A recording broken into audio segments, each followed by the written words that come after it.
Welcome back, everyone. It is hour 3, the afternoon portion of Middays. We're coming at you live from the Element Wealth studio. It's our pleasure to welcome now. We got the round table in the studio, the transportation commissioners that represent the 3 districts of the state of Mississippi. In the north, it's John Caldwell. In the central district, it's Commissioner Willie Simmons, also the chair of the commission. And then in the south, it's Charles Busby. I'm looking in the wrong direction there. He represents the Southern District. All 3 of you gentlemen, welcome to the Element Wealth studio, and we're here to talk a little bit about the 2025 session and something I think, Commissioner, a lot of folks out there in Mississippi are curious about is how you 3 individuals work together collaboratively to address the infrastructure needs of the state of Mississippi. Commissioner Simmons, you want to start? Gerard, I'm so grateful to be a part of that organization, and you are correct. We do work close together. We consider ourselves to be friends and supporters. We all been involved in state government, supervisors and representatives and senators, and 93 commissioners who had the responsibility of operating the Department of Transportation from the point of view of the policies and $1.4 billion budget annually, 2,700 employees, and my 2 good friends on the side of me, both are Republicans. I'm a Democrat, serving as the chairperson. We don't see party highways and bridges. We see highways and bridges that need money, and we work together to make sure the state of Mississippi is taken care of in that manner. So I'll ask you this of you, Commissioner Caldwell. How do you guys go about prioritizing projects? You obviously represent the North, Commissioner Simmons, Central District, Commissioner Busby in the South. We got this $1.4 billion pot of money. How do you go about figuring out, how do we allocate this to make sure that we're prioritizing where priorities need to be, et cetera? Well, thanks for having us, Gerard, and certainly I'll echo Commissioner Simmons' comments as we do work well together, and setting those priorities is not as difficult as you might think. One is we listen. We listen to our constituents, one of the beauties of having an elected commission. So we listen. We travel the area. We know our own areas, and we know where the needs are. So that's and if we don't, the representatives and the senators will let us know quickly that, hey, we have some problems over here. And so when you look at maybe a road that's not in good shape, you also need to look at whether it's got high traffic or low traffic and what the potential is and what the safety factors are. So, and we have a huge staff that is so capable. I mean, our staff at MDOT is able to give us the kind of information that makes our decisions fairly easy in that regard. Yeah. Commissioner Busby, the state has certainly been blessed with some big economic development wins. And infrastructure plays a key role in attracting these projects. It does across our entire state. Capacity, of course, is something you guys are focused on. Maintenance, I guess roads and bridges are kind of like horses and boats. I mean, you think you're done once you build the road or the bridge, but it's internal. It's not. Yeah. We got to maintain it. That's right. I mean, that's part of the 87 highway program was.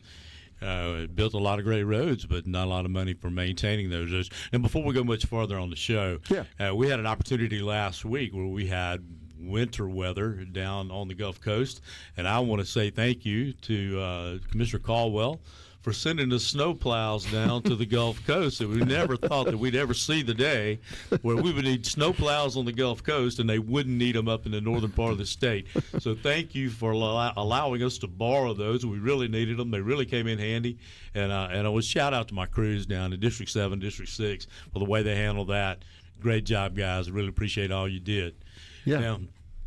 Now, what was your question again? So I was just talking about how do we make sure that we're building for capacity that's needed to support the economic growth in the state, and we got to maintain existing roads and bridges as well. And you got $1.4 billion.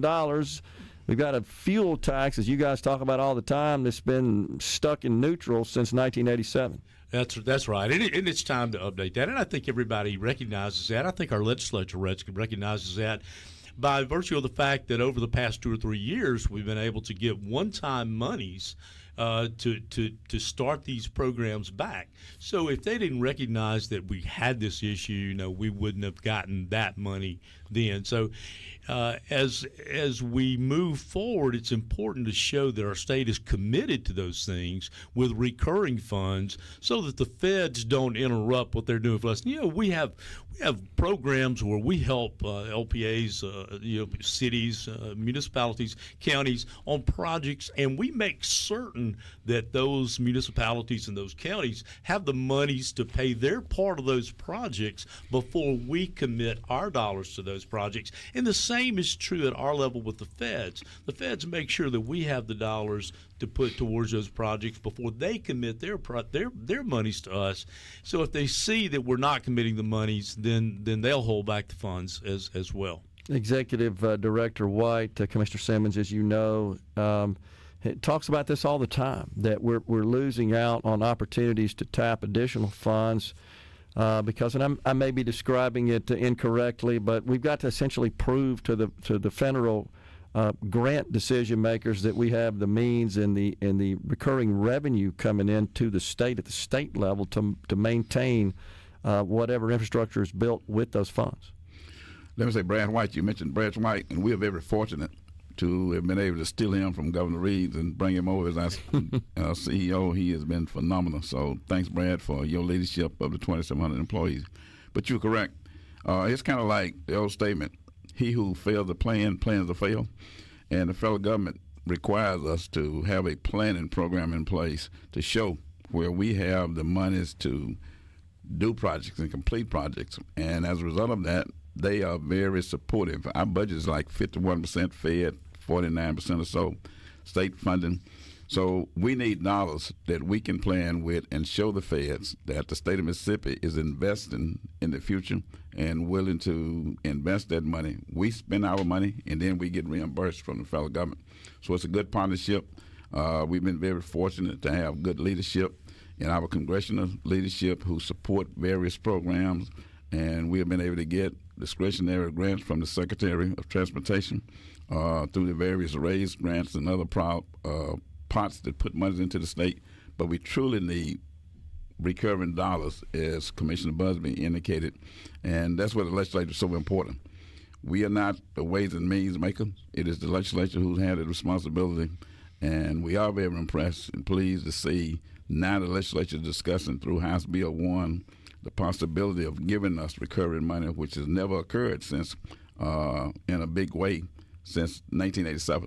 So we hopefully that some good stuff come out of that sausage making process in the legislature and give us that recurring money we need. What do you think about that, Commissioner Caldwell? Is the HB1 that Commissioner Simmons refers to would impose a 5% sales tax on motor fuel purchases? This is a little different model than the present excise tax on fuel. Is there a reason why the legislature opted, the House in this case, for a sales tax as opposed to increasing the excise tax? I don't want to get into their heads, I don't guess, but we gave them a dollar amount. Okay. I mean, we really didn't tell them how to go about, skinning that cat. But we know how much money we need to maintain the roads, and we don't have enough. So there's been a lot of discussion on ways to go about it. And the Senate has been good to us. The House has been good to us. The governor's been good to us. They've been putting it on the table, and they've been saying, here, we're starting to recognize that we have these needs, and we're in position to make a difference. So my hat's off to all of them for stepping up. The House Bill 1 is a viable program. Of course, it's a tax reform bill as much as a transportation bill for us, but we're definitely appreciative of the effort that they put forward and put a viable plan in place. And I know the Senate's getting ready to come back up with their plan, and they'll all converge, and we'll be supportive to try to get us something that's going to make a difference. Commissioner Busby, the Senate is planning to come up with something as well. What do you say to those in the public that I hear this all the time, and just anecdotally and certainly on the text line, that the Department of Transportation has a lot of extraneous expenses and unnecessary labor and so forth, that they could reduce costs and that should provide enough funds to take care of our needs? We don't need to increase the sales tax on fuel. How would you respond to that? I would say that they don't have to manage that on a daily basis. Certainly, I know. I'm one too. You hear it too. I do, and I've gone by sites and I see 2 or 3 guys working, 2 or 3 guys not working, and I get a lot of calls about that. That it takes place in lots of places, but you also don't know everything about what's going on right there. You don't know what those guys are doing. They may look like they're standing around, but maybe they're not. But we need to cut every way we can. Now, recently, we did some stuff to work on some bond debt that we had, and minimize that bond debt. And I forget the dollar figure that we saved the taxpayers of Mississippi, but it was significant. And we continue to look for ways that we can reduce costs everywhere across that agency. Okay. If you guys can hang around with us, we'll tackle this issue in another segment after the break. We got the Transportation Commissioner Trio in the Element Wealth studio. Charles Busby from the South, Commissioner Willie Simmons from the Central District, Commissioner John Caldwell from the North. We're coming right back. Stay with us.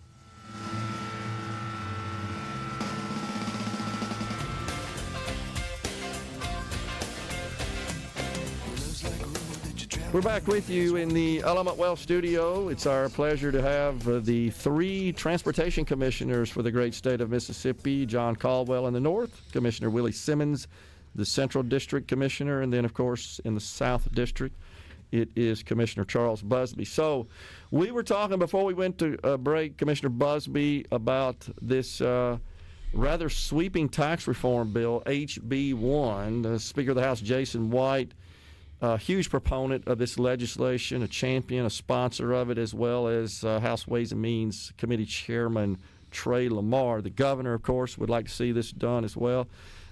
This is really, I think, the first legislation we've seen on this scale, shall we say, that includes a component that would provide dedicated funding, additional dedicated funding to the Department of Transportation, that from a 5%. Significant. Estimated in the $350 to $400 million a year range. But you've got to also remove the $80 million you're receiving from the Mississippi Lottery Corporation. True. Because we're changing that. So somewhere between $300 and $400 million estimated to be additional. Is that right? That's Net. right. Yeah. Okay. Yeah. So what do you think about that, just HB1 overall? Oh, I like the bill. I think there are probably opportunities to improve it, and I think our friends in the Senate will do that. I hope they'll look at the bill with an open mind, and the really, really smart guys over there, including the Lieutenant Governor, super smart guy. I know that he can come up with some ideas to improve that bill. I hope they will do that. I hope they'll be open to it. Put their mark on it, send it back to the House, and let's get this thing confirmed and send it to the governor's desk is what I hope happens. Commissioner Caldwell, you have any thoughts about this legislation? Well, I'm not endorsing legislation per se, and I don't want to go there just because of the precedent it sets. Sure. But not because it's a bad bill. Okay. And all bills are imperfect. And the sausage making that's been discussed is definitely interesting to me. It's not something I've been involved with, as other 2 commissioners have been directly involved with it. But I'll tell you what I do like. I like the people that we have working for us. And not so much the numbers and the policy crunching that a lot of people do and I don't do. But we have good people in the House working hard for their constituents and trying to make a difference in the state of Mississippi. We got good people in the Senate working hard for the people of Mississippi trying to make a difference. We got a good governor trying to make a difference. And when you put the good people together, I think the good policy will follow. And so I'm very encouraged with what the House has put forward, and very optimistic on what the Senate will follow with as well. Okay. Commissioner Simmons, this $300 to $400 million, it's sort of hard to predict because we don't know exactly how much fuel people are going to buy, and all we have is historical precedent to make these estimates. If this legislation fails and we're stuck where we are, you guys have relied pretty heavily on surpluses generated in the general fund the last 2 or 3 years, and that has allowed the legislature to essentially just transfer a big pot of money to the Department of Transportation to take care of our needs. It's a little risky to rely on those circumstances going forward. This legislation pretty much assures this additional funding. Where I'm going is, Commissioner Simmons, if this legislation doesn't happen and the legislature faces a situation where they don't have additional funds, excess funds to send to the Department of Transportation, what does that mean to Mississippians? Well, it's costly, very costly to Mississippi. When you don't have money in to plan and carry out projects, they're delayed, and the more longer you delay them, the more it costs you. We could be faced with a situation from the federal government. We rely heavily on the federal government giving us dollars. We saw in 2018 where we had to have a special session, and the federal government was basically saying to us, if you don't take care of those bridges, we're going to pull your dollars. We could see those kind of things happening in the future, and if we don't get additional money, we could be facing a crisis. It's very cost-saving because when we have money to repair bridges and roads, it's actually save you, the taxpayer, money because you aren't tearing up your vehicle through front-end realignments and replacing rims and tires. So in addition to the kind of saving that you see in House Bill 1 that the House is proposing, it's additional saving because of the wear and tear on your vehicle that you don't have if you have good highways. And that's what Commissioner Busby and Commissioner Caldwell, along with Brad and myself, can do in planning to take care of those bridges. Before the lottery, we didn't have any kind of maintenance dollars in the budget, so we saw our 2-lane highways in the state had not had any work done on them in 20 years. Very bad condition and very harsh on vehicles. So when I hear individuals say, when they do these things and you're going to pay more if you put a tax on fuel, sale tax, yes, it's going to cost more money by you having to pay that tax, but it's actually saving you money because we are protecting your vehicle. In addition to that, the way this bill is designed, it not only helps the Department of Transportation, but it puts more money into the counties and municipalities that will allow them to take care of their infrastructure and other things. It's going to be a good measure, and I know that when you introduce a bill having served in the Senate for 26 years, it always changes a little bit. So the Senate is going to have its time to play with it and look at it. But in the end of the day, I'm hoping that they don't kick the can down the road, because if they do, they're kicking us into a crisis mode and it's going to put us in jeopardy of losing federal dollars if we don't get the recurring money we need. A couple of things to follow up that your statements, your comments reminded me of is this bill does include a 1.5% increase on sales tax rate on non-grocery items, including transactions that occur in the county that aren't in a municipality, and those additional funds would stay with the county. And even though a county or municipality could opt out of that, at the county level, I believe they would lose some state road funding as well. Well, in 2018, isn't that right? Along with the lottery, we put in place, and Representative Busby was there at the Chairman Busby at the time. We put in place to use the virgin tax. Yep. That's been very good for counties and municipalities, but they're going to get 15% more than what they're currently getting. And they don't have the restrictions that we currently have in the divergent use tax, because the virgin use tax, although it's defined broadly, but it's confined to dealing with infrastructure. And they can't replace anything that they're currently doing with that money. This new proposal that they're bringing forth will not have those restrictions on it. Okay, gotcha. But I do believe, Gerard, that the 1.5 that would be in the counties, I believe, goes to state aid. Yeah, I think that's right as well. And I thought there was some sort of catch in that. As the bill passed the House, I believe it goes to state aid. Yeah, okay. Well, and so something else you could do for us, perhaps Commissioner Caldwell, is just, this is confusing to a lot of people. What is the Department of Transportation responsible for in terms of the roads and bridges we all travel on every day? And what is the responsibility of counties and cities with respect to roads and bridges? That's really a good point, Gerard, because you see that on the street, and people will say, well, what about state aid roads? Is that state? That's not us. The state aid roads belong to the county. Okay. MDOT is responsible for every state highway and every federal highway. Okay. So if it's a state route, U.S. route, federal interstate highway, that's ours. Okay. And that's ours for any construction addition we need to it, any bypasses that may go around some town, or basic maintenance. And when we talk about basic maintenance, we talk about how short we are on money. We're so short on money, we become short on people. I mean, we've bragged a little bit about the people we have, and we've got some good people, and we've got a lot of them.